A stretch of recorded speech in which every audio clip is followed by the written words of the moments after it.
Now, you're not just limited to using functions that are provided for you by these packages. You can create your own function to easily group code and make it reusable in your own applications. Functions are created using the function command and grouping code within the braces.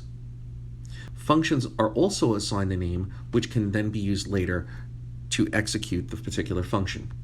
Now here's what this looks like.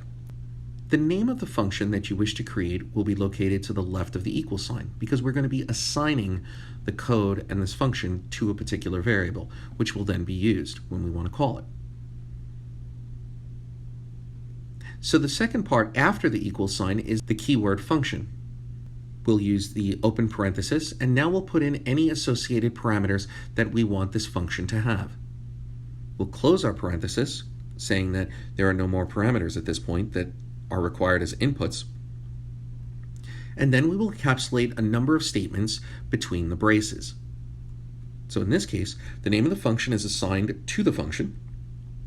In this case, it's called my_function and is now considered an object. The naming convention for functions is the same as the naming conventions for variables.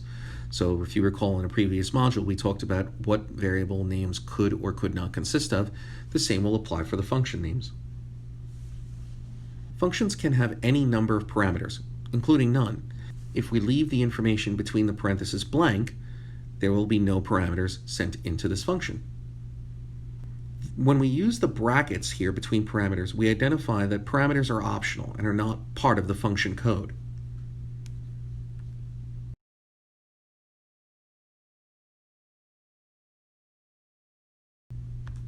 It's also possible to assign these parameters a default value. We would do that by taking the parameter and giving it an equal sign followed by a particular value.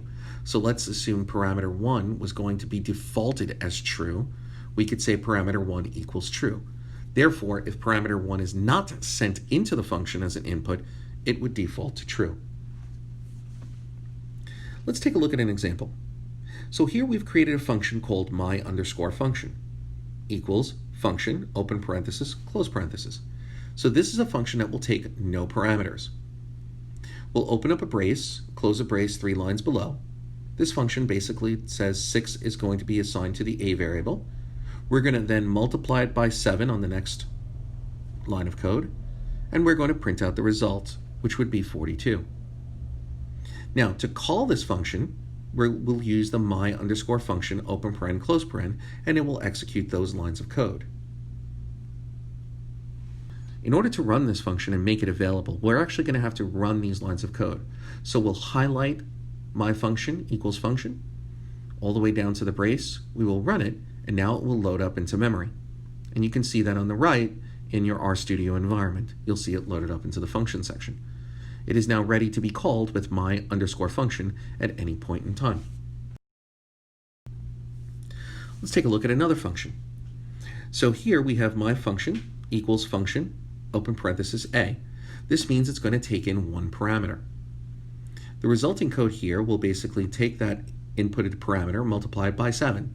In that case, it'll be 35, and it will print out 35.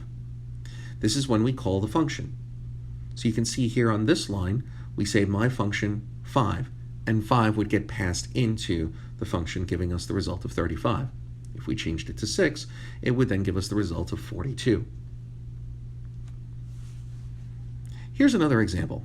In this case, we're doing the same thing. The only difference is that we're defaulting a to 4. And we're saying if you do not pass in any value into this function, then the default for a will be 4. And that's what's occurring here at the bottom line. We call my function with no parameters, which means it will use the default for a, which in this case is 4. So the resulting output would be 28. Here we have an example of another function, again called my function, which takes in 2 parameters. The first parameter is name, and the second parameter is a equals 4. So the second parameter is the letter a, or the variable a, but it has a default value of 4. So it's going to call the function down below with the character string John, comma 1. So John will go into the name parameter, and the 1 will go into the a parameter because we're overriding what the default is. So the output of this will be John followed by 7, because it will multiply the 1 by 7 in this line and then print it out in this line. We also mentioned that the function can return a value back to the calling statement. This is what our return value is. In R, the last line of the function will be returned from the function. So if we have a variable a, in this case, it will return whatever the value of a is back out of the function. So if we have our example down here where it's z equals my function 3, again, the 3 gets passed into a will then get multiplied by 7 to give us 21, and the final line of the function here is the letter a, which means that 21 is going to get sent back out from where it came. Since we called it on this line, z equals my function 3, that 21 will go into z, and therefore we can actually print it out, and the printout would be 21. Now let's talk about creating some best practices for functions. So there are 4 things that you want to remember. The first is keep your functions simple. Program your functions to perform a task and keep the code in the function generally small. We like to have very atomic level functions. In other words, having functions that perform a very simple task. But you want to be careful. You don't need to go too granular, where it would be the equivalent of writing 15 functions for 15 lines of code. So consider how you group your functions. Have meaningful function names. And the reason is because when you have a lot of function names, you want to know what it does based on its name. So for example here, calculate underscore prime as the name of the function, it's pretty clear that it's going to take some value in and calculate some prime numbers. Maybe the first 5 primes, or the number of prime numbers up until, say, 51. Return values. Generally, a return value is a good idea, at the very least to indicate success or failure. So if you don't necessarily need to return something, but you're going to have some code that will output some values or insert information into a database or even output to a file, it's a good idea to return a value back out so that you know whether or not it succeeded or not. And finally, comment your functions thoroughly so that others can easily use them, but also so that you can remember what they do.